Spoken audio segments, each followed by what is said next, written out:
এই গরমে একটু ছাতুর শরবত না হলে কিন্তু গরমটা ঠিকঠাক মেটে না। তার জন্য আজকে ছাতুর শরবত বানাবো একদম সিম্পলভাবে, আর খেতেও দুর্দান্ত। তার জন্য এখানে নিয়েছি একটু পেঁয়াজ লঙ্কা, সেটা ছোট সাইজে কুচি করে নিয়েছি।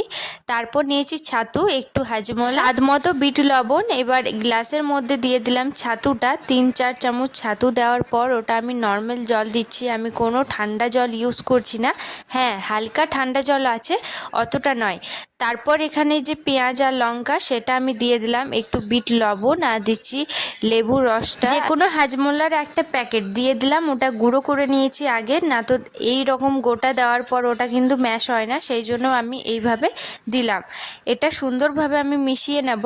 আর এই গরমে কিন্তু এইভাবে সিম্পলভাবে করলে কিন্তু এতটাই ভালো হয় এটা খেতে। ছাতুর শরবত তো অনেক রকম হয়, তবে আমার হিসেবে এটা করলাম। আর ছাতুর শরবতে অনেকে আচারের যে তেলটা হয় সেটা ইউজ করে, তবে আমার কাছে আমের যে আচার তেলটা ছিল না, লঙ্কার আচারের তেলটা ছিল, তো সেটা আমি ইউজ করছি না। সেটা অনেকটাই বেশি ঝাল, সেই জন্য এক তো কাঁচা লঙ্কা দিয়েছি, সেই জন্য। যাই হোক, আমাদের রেডি হয়ে গেছে ছাতুর শরবত। তো